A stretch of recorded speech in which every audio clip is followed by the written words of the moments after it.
नमस्कार, मैं कमलेश कबीर आपका एक बार फिर स्वागत करता हूं इस नए एपिसोड में। आज के इस एपिसोड में हम बात करेंगे, जैसे ही पार्लियामेंट सेशन की शुरुआत होने वाली है सोमवार से, उसकी घोषणा हुई, उसके बाद से इंडिया गठबंधन, कल आपने देखा ऑनलाइन मीटिंग हुई और आज कुछ दलों के साथ जो है वो राहुल गांधी की मीटिंग हुई। अब उसके बाद में जो टिप्पणी आई आम आदमी पार्टी के राज्यसभा के सांसद संजय सिंह की, और संजय सिंह ने सीधे तौर पर जो है वो कह दिया कि आम आदमी पार्टी अब गठबंधन से बाहर है। अब अगर आप इस क्रोनोलॉजी को समझोगे, संजय सिंह के इस बयान को अगर हम देखते हैं, तो ये सिर्फ और सिर्फ आप कह सकते हो कि कांग्रेस पार्टी के ऊपर दबाव बनाने वाला एक बयान है। इससे ज्यादा जो है वो कुछ नजर नहीं आता। क्यों नजर नहीं आता? क्योंकि आम आदमी पार्टी गठबंधन से बाहर है, ये तो लोकसभा चुनाव के बाद से ही जो है वो तय माना जा रहा है। कारण अगर आप इसका अवलोकन करोगे तो कारण मिलेगा, क्योंकि आम आदमी पार्टी ने जहां पर भी सत्ता प्राप्त की उसके पीछे थी कांग्रेस पार्टी। तो आम आदमी पार्टी का जन्म ही जो है वो कांग्रेस पार्टी की वजह से हुआ, और उसमें सबसे ज्यादा अहम रोल निभाया अन्ना हजारे के उस आंदोलन ने, इंडिया अगेंस्ट करप्शन। अब उस उपज के बाद में अन्ना हजारे के आंदोलन से निकली हुई पार्टी एक राजनीतिक दल बना, और वो राजनीतिक दल धीरे धीरे 2024 आते आते कांग्रेस पार्टी के साथ चला गया। तो आम आदमी पार्टी, जिसका जन्म ही अगर आप देखोगे तो कांग्रेस और भारतीय जनता पार्टी के विपरीत अगर आप देखोगे, तो ईमानदारी की एक सकारात्मक राजनीति करने के लिए या राजनीति का जो है वो वादा किया गया। तो जैसे ही आम आदमी पार्टी कांग्रेस पार्टी के साथ गठबंधन में गई, तो उसकी ये इमेज जो है वो खराब हो गई, और 2024 का जो लोकसभा चुनाव हुआ उसमें ये आम आदमी पार्टी को अच्छे से पता चल गया कि इससे आम आदमी पार्टी को फायदा नहीं नुकसान हुआ है। और आपने देखा लोकसभा की 7 सीट पहले भी जो है वो आम आदमी पार्टी हारी, लेकिन गठबंधन होने के बावजूद आम आदमी पार्टी को फायदा नहीं हुआ। जबकि पंजाब में आम आदमी पार्टी जो है वो चुनाव अलग से लड़ी। अब हम आते हैं, थोड़ा सा उससे आगे बढ़ते हैं, हम बात करते हैं हरियाणा के विधानसभा चुनाव की। तो हरियाणा के विधानसभा चुनाव में पूरी कोशिश की गई गठबंधन की आम आदमी पार्टी के द्वारा, लेकिन गठबंधन नहीं हो पाया। कारण हम बहुत बार जो है वो चर्चा कर चुके हैं। और फिर उसके बाद में कांग्रेस पार्टी का प्रदर्शन अगर आप देखोगे हरियाणा और हरियाणा के बाद के जो चुनाव हुए, फिर चाहे महाराष्ट्र के हो या और दूसरे चुनाव, तो कांग्रेस पार्टी का प्रदर्शन जो है वो खराब रहा। और फिर हम आते हैं दिल्ली के विधानसभा चुनाव। तो आम आदमी पार्टी को लगता है कि कांग्रेस पार्टी से गठबंधन करने की वजह से जहां 2 बार के विधानसभा सीटों में जहां आम आदमी पार्टी को दिल्ली में 60 से ज्यादा सीटें मिली, वहां पर आम आदमी पार्टी 22 सीटों पर आकर सिमट गई। तो आम आदमी पार्टी को अच्छे से समझ में आ गया कि कांग्रेस पार्टी के साथ गठबंधन करने से उनको क्या नुकसान हो सकता है। तो कारण आपके सामने है, संकेत पहले से ही थे। तो अगर इस गठबंधन के टूटने का कोई कारण है, तो टूटने के पीछे का कारण है सबसे बड़ा चुनाव में असफलता। चुनाव में असफलता, लोकसभा चुनाव की एक आंशिक सफलता के बाद, क्योंकि उसमें भी हम सफलता नहीं मानेंगे, क्योंकि भारतीय जनता पार्टी को सरकार से बाहर करने में यह गठबंधन नाकामयाब रहा। अब उसके बाद में अगर आप देखोगे तो दूसरे 2 कारणों की ओर हम चर्चा कर सकते हैं, जिसमें एक है रणनीतिक तौर पर मतभेद।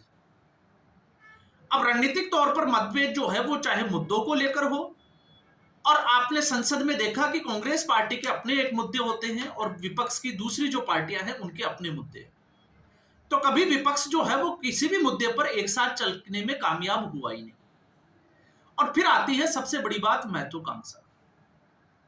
अब महत्वाकांक्षा के अगर आप हिसाब से देखते हो तो कांग्रेस पार्टी में जिस तरीके से परिवारवाद की पार्टी का ठप्पा तो है ही, लेकिन एक महत्वाकांक्षा की राहुल गांधी का प्रधानमंत्री बनने का सपना इस गठबंधन के बहाने पूरा हो सकता है। इसी महत्वाकांक्षा के चलते कांग्रेस पार्टी ने इस पूरे गठबंधन का जो है वो बेड़ा गर्क करके रख दिया। तो ये जो है वो बड़े कारण रहे। और ऐसा नहीं है कि इसमें महत्वाकांक्षा सिर्फ जो है वो राहुल गांधी की थी। क्योंकि अरविंद केजरीवाल भी जो है वो कई बार कह चुके हैं। इसके अलावा अखिलेश यादव और ममता बनर्जी कब कब क्या क्या कहा, हम उसकी भी चर्चा करेंगे। तो मोटे तौर पे अगर हम देखते हैं तो गठबंधन की अगर हम बात करें तो गठबंधन 2023 में इसकी शुरुआत हुई और शुरुआत करने वाले थे बिहार के मुख्यमंत्री नीतीश कुमार। 23 जून 2023 की वो तारीख याद होगी जब इस गठबंधन की पहली मीटिंग बुलाई गई थी पटना में। उसके बाद में पटना में जो इसकी पहली जो मीटिंग बुलाई गई थी, उसके बाद में आखिरी मीटिंग अगर आप देखोगे तो 2024 1 जून की जो तारीख है उसमें आखिरी मीटिंग हुई। उसके बाद में इस गठबंधन की कोई मीटिंग नहीं हुई। तो पहली मीटिंग पटना में, उसके बाद में हम चलते हैं इसकी दूसरी जो मीटिंग बुलाई गई, और वो मीटिंग बुलाई गई आपको पता होगा जुलाई में, जिसकी आप बात करोगे बेंगलोर में 17 और 18 जुलाई 2023। फिर उसके बाद में तीसरी मीटिंग बुलाई गई अगस्त में 31 अगस्त को और 1 सितंबर को 2023 और मुंबई। अब इतने घटनाक्रम के बाद में आपको पता चलेगा कि इस गठबंधन का हुआ क्या था। तो उस वक्त आप याद कीजिए, नीतीश कुमार को यह लगता था कि उसको यह गठबंधन प्रधानमंत्री का चेहरा बनाएगा विपक्ष की तरफ से, लेकिन विपक्ष ने ऐसा कुछ भी करने से इनकार कर दिया। और फिर उसके बाद में जब मामला आगे बढ़ा तो उसमें आपने देखा होगा फिर जो मीटिंग हुई वो दिल्ली के अशोका होटल में हुई, और इसी अशोका होटल में यहां तक आते आते आपने देखा होगा कि संयोजक के रूप में मल्लिकार्जुन खड़गे का नाम आगे किया, लेकिन प्रधानमंत्री के उम्मीदवार का जब नाम की घोषणा करने की बारी आई तो उस वक्त अखिलेश यादव तक चुप रहे, क्योंकि कांग्रेस पार्टी ये चाहती थी कि विपक्ष जो है वो राहुल गांधी का नाम अनाउंस करे, लेकिन राहुल गांधी का नाम अनाउंस, या हम कहें कि राहुल गांधी के नेतृत्व में कुछ लोग जो है वो चुनाव लड़ना ही नहीं चाहते थे। तो ऐसे करके और फिर उसके बाद में आखिरी जो इसकी मीटिंग हुई 1 जून को, आपको पता होगा जब मल्लिकार्जुन खड़गे ने यह दावा किया था कि एनडीए अलायंस जो है वो सरकार बना रहा है। उसके बाद से अब तक जो है वो कोई मीटिंग नहीं हुई, लेकिन उसके बाद से अब तक क्या क्या हुआ अगर आप उसको समझना चाहते हो तो इसके गठबंधन के जो दूसरी जो पार्टियां हैं आप उनके विचारों को जरूर समझ सकते हैं। याद कीजिए जनवरी इसी साल उमर अब्दुल्ला, और उमर अब्दुल्ला ने जब ये कहा कि जब कोई मीटिंग ही नहीं हो रही, कोई उद्देश्य ही नहीं है, तो इस गठबंधन का इसको चलाने में कोई फायदा नहीं है, इसको जो है वो खत्म कर देना चाहिए। क्यों खत्म करना चाहिए? क्योंकि इसका कोई एजेंडा नहीं है और इसकी कोई लीडरशिप नहीं है। और ऐसा कहने की जरूरत क्यों पड़ी? ऐसा कहने की जरूरत इसलिए पड़ी क्योंकि जम्मू कश्मीर के विधानसभा चुनाव को आप देखोगे तो कांग्रेस पार्टी ने जिस तरीके से चुनाव लड़ना चाहिए था जम्मू में, जहां पर भारतीय जनता पार्टी स्ट्रांग थी, वहां पर उस तरीके से चुनाव नहीं लड़ा। राहुल गांधी ने रैलियां की जहां मुस्लिम बाहुल्य क्षेत्र है कश्मीर में, और उस वक्त भी उमर अब्दुल्ला ने दबी हुई आवाज में जो है वो राहुल गांधी के खिलाफ, कांग्रेस पार्टी के खिलाफ सुर जरूर छेड़ दिए। और एजेंडा, और अगर आप इसको देखोगे कि लीडरशिप क्यों नहीं है, तो राहुल गांधी के जब मर्जी आए तब वो मुद्दा जो भी उनको पसंद आता है वो मुद्दा बना लेते हैं। आपने देखा होगा टी शर्ट या फिर प्रियंका गांधी वाड्रा के वो बैग के ऊपर फिलिस्तीन वाला जो है वो आपको वाकया याद होगा। तो कभी इसका जो नेतृत्व करने वाली जो पार्टियां थी, कांग्रेस पार्टी सबसे बड़ी पार्टी थी, उसका दायित्व था कि वो एक जगह बैठकर विपक्ष से चर्चा करे कि किस मुद्दों पर जो है वो बहस करनी चाहिए और किन मुद्दों पर सबको एक साथ मिलकर जो है वो आवाज उठानी चाहिए, लेकिन ऐसा नहीं किया गया। अब हम उसके बाद थोड़ा सा और देख लेते हैं। इसके अलावा अगर आप देखोगे तो 7 दिसंबर 2024, मैं तारीख से बता देता हूं आपको, उस वक्त ममता बनर्जी ने यह कहा था कि विपक्ष चाहे तो वो उसको लीड करने के लिए तैयार है। क्यों? क्योंकि उन्होंने भी राहुल गांधी के नेतृत्व में चुनाव लड़ने का से जो है वो साफ इनकार कर दिया था, और उसको आपको समझना है तो समझना पड़ेगा लोकसभा के चुनाव के समय, और उससे पहले जब भारत जोड़ो यात्रा चल रही थी, उस वक्त जब यात्रा पश्चिमी बंगाल में थी तो ममता बनर्जी ने उसका समर्थन करने से साफ इनकार कर दिया था। और उससे भी बड़ी बात यह थी कि उस वक्त पिछले टर्म में लोकसभा में नेता प्रतिपक्ष जो थे, आपको पता ही होगा, अधीर रंजन चौधरी ने किस तरीके से ममता बनर्जी के खिलाफ जो है वो एक तरीके से मोर्चा खोल दिया था पश्चिमी बंगाल में, और आरोप यह तक लगा दिया था कि ममता बनर्जी की जो सरकार है वो कांग्रेस पार्टी और भारतीय जनता पार्टी के कार्यकर्ताओं की हत्याएं करवा रही है। इतना बड़ा जो है वो आरोप तक लगा दिया था। और ममता बनर्जी, आपने ये भी देखा जब दिल्ली के जब विधानसभा चुनाव हुए तो ममता बनर्जी और अखिलेश यादव, ये साफ साफ संकेत था, इन दोनों ने कांग्रेस पार्टी के बजाय आम आदमी पार्टी का समर्थन किया। अखिलेश यादव ने तो उनकी जो सांसद है इकरा हसन के साथ में दिल्ली में एक रैली तक निकाली, वो भी किसके समर्थन में? अरविंद केजरीवाल के समर्थन में, लेकिन कांग्रेस के समर्थन में एक बार भी कोई वक्तव्य नहीं दिया।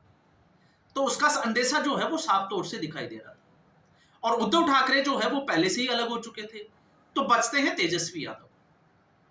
अब बिहार में चूंकि चुनाव होने वाले हैं, इसलिए तेजस्वी यादव को पता है प्रशांत किशोर के आने से उनका मुकाबला जो है वो और मुश्किल में पड़ गया है, क्योंकि एक तरफ नीतीश कुमार और भारतीय जनता पार्टी का गठबंधन, और अब ऐसी कोई उम्मीद भी नहीं दिखाई देती। क्यों उम्मीद नहीं दिखाई देती?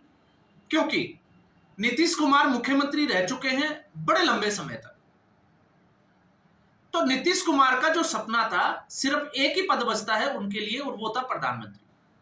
तो नीतीश कुमार को अच्छे से पता था कि भारतीय जनता पार्टी के अलावा अगर वो प्रधानमंत्री बन सकते हैं तो विपक्ष का गठबंधन अगर एक साथ आ जाए तो शायद जो है वो ये बात वहां तक पहुंच सकती है। ऐसा हुआ नहीं, तो नीतीश कुमार ने अपना फायदा देखते हुए उस गठबंधन को छोड़ दिया। तो जो शुरुआत करने वाला था उसी ने छोड़ दिया। तो नीतीश कुमार से अब जो है वो आरजेडी कोई उम्मीद नहीं कर सकती कि नीतीश कुमार, और उम्र के उस तकाजे में, क्योंकि अब वो आपको पता ही है मानसिक तौर से अस्वस्थ भी नजर आते हैं, तो ऐसे में वो उनके साथ जाएंगे नहीं। तो महागठबंधन में इस बार तेजस्वी यादव की मजबूरी है कि उनका जो मुस्लिम वोट जो है वो डिवाइड ना हो, इसलिए वो कांग्रेस पार्टी के साथ बैठे। वरना इससे पहले जो है वो आपको पता होगा तेजस्वी यादव जो है वो खुद कह चुके हैं कि इस जो गठबंधन है उसका कुछ भी अस्तित्व जो है वो उनको दिखाई नहीं देता है। तो यहां पर, और अब आप देख लीजिएगा बिहार के विधानसभा चुनाव में अगर महागठबंधन की जीत नहीं होती है, जो कि नजर नहीं आती फिलहाल तक, लेकिन एक बार चुनाव की तारीख आ जाने दीजिए, उसके बाद में जब चुनाव आगे बढ़ेगा तो पता चलेगा कि किन मुद्दों पर चुनाव जाएगा। लेकिन अगर चुनाव में सफलता नहीं मिलती है तो उसके बाद बिहार में आप देखिएगा आरजेडी के सुर जो है वो कांग्रेस के खिलाफ चले जाएंगे, और फिर एक पार्टी बचती है अखिलेश यादव की। ममता बनर्जी कभी भी जो है वो कांग्रेस पार्टी के साथ खड़ी दिखाई नहीं देगी। तो अब बात आती है अखिलेश यादव की। तो अखिलेश यादव कई बार जो है वो कांग्रेस पार्टी को नीचा दिखाने की कोशिश कर चुके हैं, और आपने देख ही लिया होगा।